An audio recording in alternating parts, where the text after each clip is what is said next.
Welcome back and thank you very much for staying with us. This is WION World is One. We are glad you're watching American Joker. Let's begin with the developing story we are currently tracking at this hour. And General Pervez Musharraf has passed away in a hospital in Dubai. The 79-year-old former Pakistan president was living in Dubai in self-exile. Now, according to reports, he was admitted in the hospital after he developed heart and blood-related complications. Pakistan ISPR has confirmed Musharraf's passing. Reports say the family of Pervez Musharraf have contacted Pakistani consulate in Dubai, and in all likelihood, Musharraf's remains will be brought back to Pakistan via a special plane.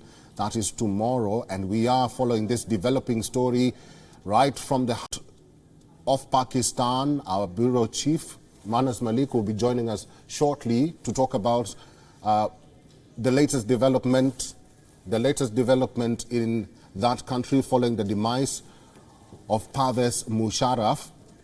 And also, we have our principal diplomatic correspondent, Sidhant Sibol, online just to give us a brief of the latest happening right now. And this demise will really affect India. So, Sidhant Sibol, probably, have you got any reactions from India or Indians following the passing of Pervez Musharraf? Well, so far there hasn't been any government reaction. I doubt that a government reaction is coming anytime soon, but there is a general sense of the fact that Pervez Musharraf was the man responsible for the Kargil conflict. Of course, later on he came for the Agra summit as well. So the development is keenly being followed here in India. It's dominating the airwaves here in India, and we know that's the big story here in India. But that's because of the legacy Pervez Musharraf has left, a legacy which is a legacy of blood on his hands. He was seen as a key architect of the Kargil conflict. Of course, there was a chance of peace when it comes to Pervez Musharraf. He was very keen to have peace with India once, of course, he learned his lesson from the Kargil conflict. But that time, of course, we know that the situation had changed completely different. Trusting him was a difficult choice. Of course, he was able to deliver essentially when it comes to the ceasefire pact. And he, of course, surviving the assassination bids, was able to understand the worries over the issue of extremism and terrorism. He, of course, played along with the West when it comes to the Western war on terrorism. And today, when he has died in Dubai, he has died in UAE, a country away. He's not died in his country, and that shows the legacy he has left from somehow one of the most important persons of Pakistan, leading his country for almost a decade, to becoming nobody, dying in a country away from his home. So now, of course, we are getting reports of plans to get his body from Dubai to Pakistan, and of course the Pakistani Prime Minister Shehbaz Sharif have also commented now, and the ISPR Pakistani, the media arm, has also commented, confirming that Pervez Musharraf has died. But his legacy will be closely dissected today, both in Islamabad and in Delhi.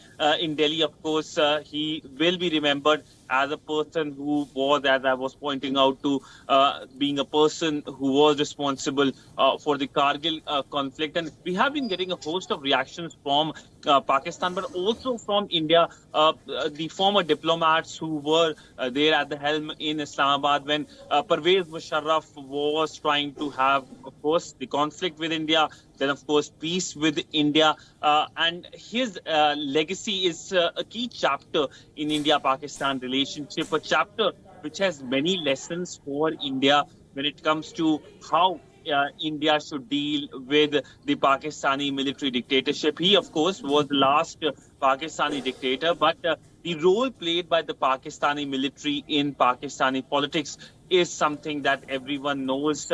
the Pakistani military plays an important role when it comes to foreign policy and relationship with All right. India. You can't have peace when it comes to India in Pakistan if the military is not on board. All right. That is our principal diplomatic correspondent, Sidhant Sibol, live in New Delhi, giving us a sense of what this demise means for India and for Pakistan. And now, Khurshid Mahmud Kasuri is a former Minister of Foreign Affairs in Pakistan. Khurshid, thank you very much for joining us at this hour. You were the General's Foreign Minister.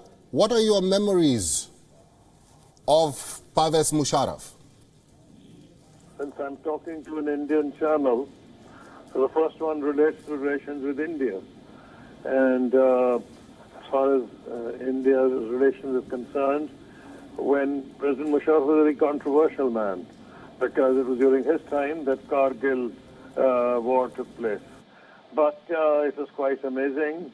And it's also recognition, and I think it was his assessment of the situation and recognition of the ground realities once he became the president of Pakistan, that he initiated talks with India, which ultimately led to, as I have recorded in my book, which has not been contradicted by anybody in India or Pakistan to date, where resulted in the evolving of a framework for a possible solution of Jammu and Kashmir. Now, if the judicial movement had not broken out in Pakistan at that time, we were near a solution. And as I said, nobody in India or Pakistan has contradicted what I had said.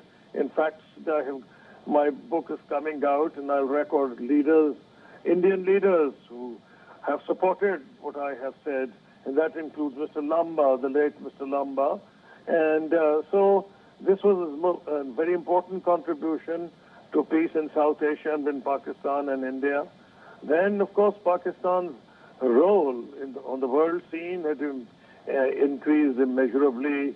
Pakistan's economy had grown quite amazingly. In one particular year, I remember, it grew at the rate of 8.6%, which is second only to China. Compared to today, it doesn't look there's no comparison.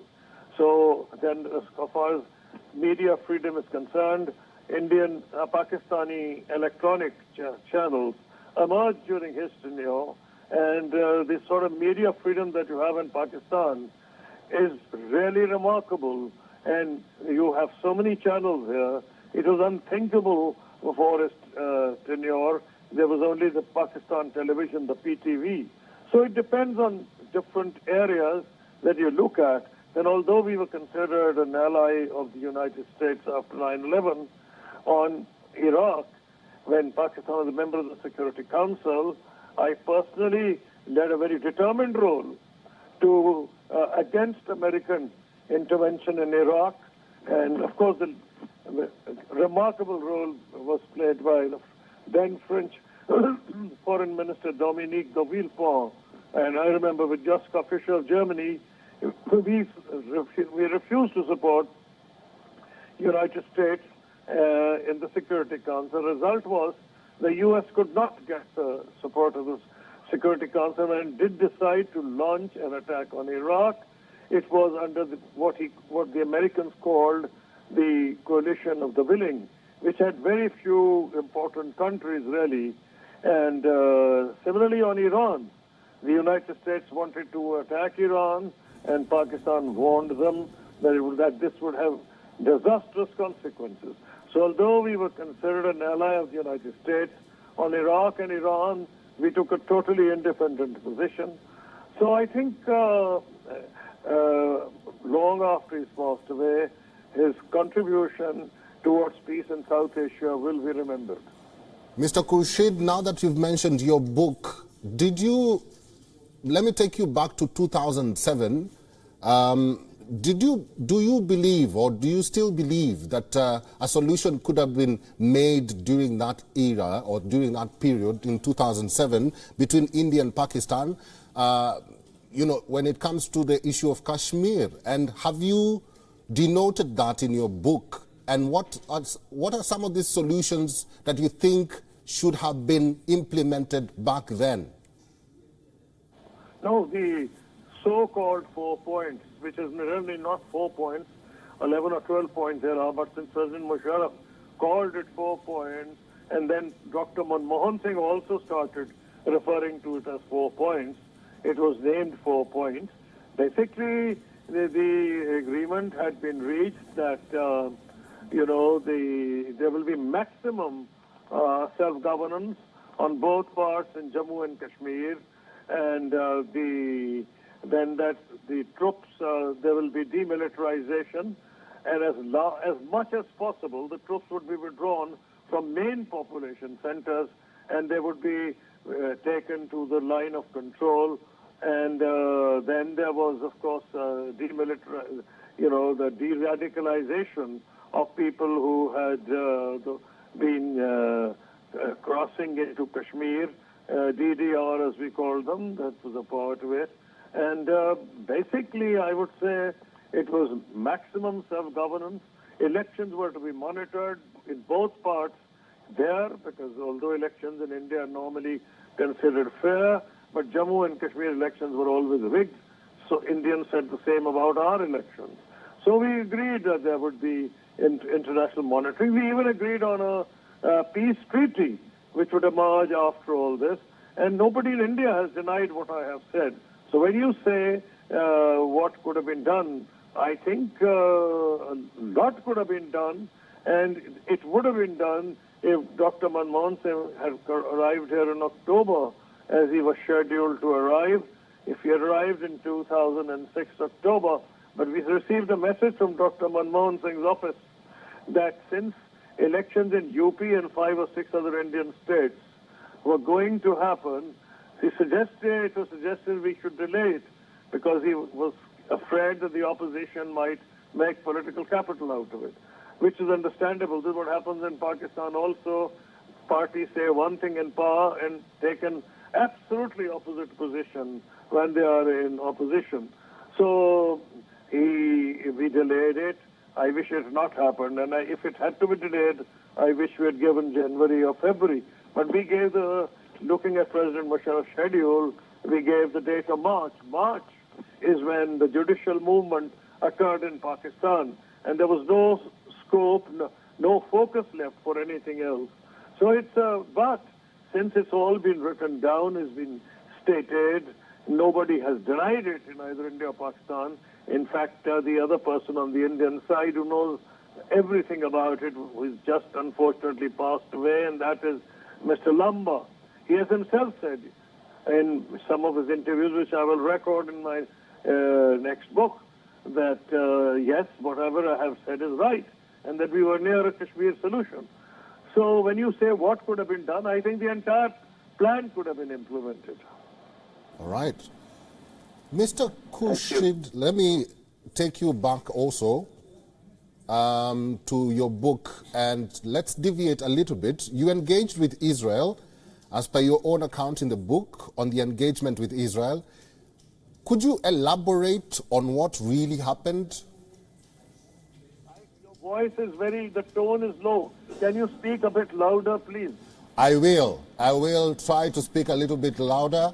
I want us to deviate a little bit and talk about your engagement with Israel. As per your own account in the book, could you elaborate that engagement with Israel? Yes. On Israel, the position was that the United States, to be very frank, and that's what I've stated in my book also, had agreed to enter into a civil nuclear agreement with India, but not with Pakistan, because the argument was that after A.Q. Khan affair, there may not be enough support in the Congress. We felt it was really the Jewish lobby in the U.S. Congress which was opposing it. So we decided that, and President Erdogan of Turkey, who's a close friend of Pakistan, he was then Prime Minister, he arranged a meeting between me and the Israeli Deputy Prime Minister, also as Foreign Affairs Minister, in Istanbul. And we had taken advantage of the fact that the Israelis had withdrawn from Gaza at that stage. And there was general happiness all over the Arab world, the Muslim world, and in fact internationally. And Pakistan welcomed Israeli withdrawal from Gaza. So we thought, in view of our own public opinion, which we decided to avail of this opportunity and meet him at that time and suggest to Israel that if it withdrew, we would, in accordance with what was then known as the Abdullah Plan. Prince Abdullah was then crown prince, later on became king, and of course it was accepted by the Arab League, the Abdullah Plan, so which was really land for peace, which is a two-state solution, both Palestine and Israel existing side by side with Jerusalem as the capital of Israel, the occupied Jerusalem. So this was what I stated after our meeting. Of course, they were very keen to improve relations with Pakistan. They offered us all sorts of technology, nanotechnology, and they said they had made the desert bloom. And they would cooperate with Pakistan. Pakistan's agricultural potential is immense, and that we had not taken advantage of it. So he was prepared to offer all sorts of inducements, but we had a problem with our own public opinion. So I stated in the press interview that we will, I was asked a straight question, well, will you recognize Israel? So I said only if the two-state solution is implemented and with Jerusalem as the capital of the Palestinian state. So there it is, and after that I received many messages through the diplomatic channels quietly, if there could be another meeting.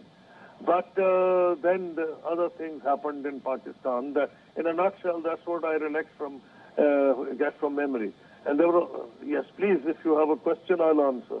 All right. I've been talking to former Minister of Foreign Affairs in Pakistan, Khurshid Mahmud Kasuri. Before I let you go, there's this one critical question I have to ask. There's divided opinion as to the legacy Pervez Musharraf has left. In your own words and in your own opinion, what legacy do you think Pervez Musharraf left? You see, there are many aspects of his personality. First of all, as far as our own media is concerned, there was no concept of electronic media independent. So many of them competing. There's complete independence of the media. This is one of President Musharraf, ironically, this is one of his legacies. The fact that there is still people who talk of peace with India, despite our complete opposition to India's policies on Kashmir, is another Musharraf legacy, because people feel if there are meaningful talks, solution can be found to all problems, including Kashmir. That's another legacy of President Musharraf, and I think this will be an everlasting legacy. Thank you. Minister of Foreign Affairs in Pakistan, Khurshid Mahmud Kasuri, thank you very much for talking to WION today. Thank you.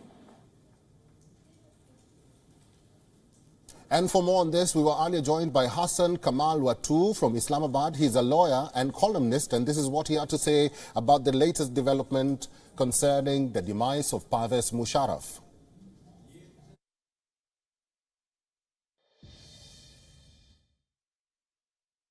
Well, I don't think you can call him a politician if you're being truly honest.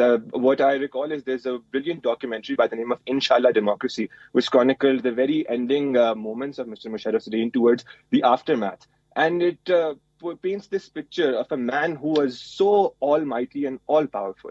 And someone in Pakistan who's a military chief and a president, who has absolute power, basically the great dictator, who suddenly decides that I'm so wonderful that the people of Pakistan will probably accept me already. But those clouded delusions of grandeur, of course, come to every dictator in history. And when he came back, when he took a flight back from Dubai to, quote-unquote, return to his people after his reign ended to try and contest elections, Mr. Musharraf exited the airplane and looked out at the tarmac. And with a look of dejection, he said, "Where are all the people?" And I think if there's one moment that encapsulates Mr. Musharraf's political legacy, it would be that sort of sad, disappointed moment of wondering that where are all those people who have been told by all of these sycophants and all of these advisors of mine who love me so much, but now they're just not there because they never were. The people of Pakistan never did and never will support dictators. It's only the propaganda machine and the industrial complex around these things that convinces and indulges their narcissism into believing so. But that, I think, is how we would look back at Mr. Musharraf's political legacy. It would not be one of a lot of positivity.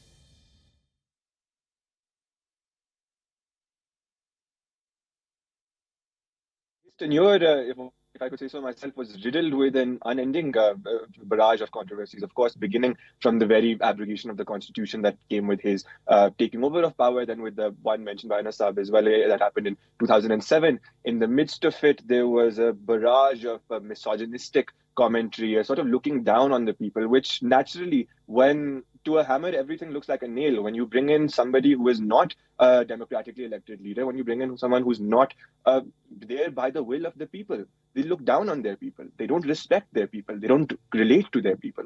I recall the famous comment made by Musharraf about rape, that people who were rape victims in Pakistan were only doing so to get visas abroad.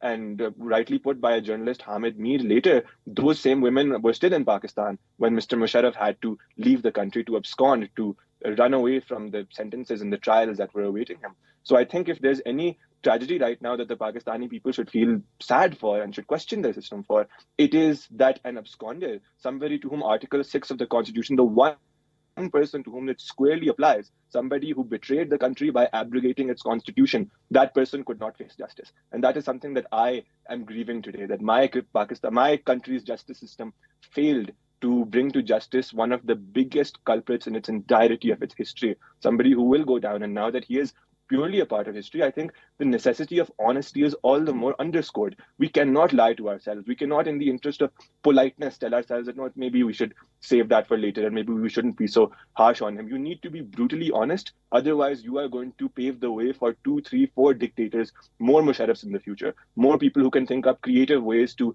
flout your constitution, disrespect your people, and do irreparable harm to your country. So these are the lessons I hope that we take from this day. But at the same time, I pray for Mr. Musharraf's sins to be forgiven.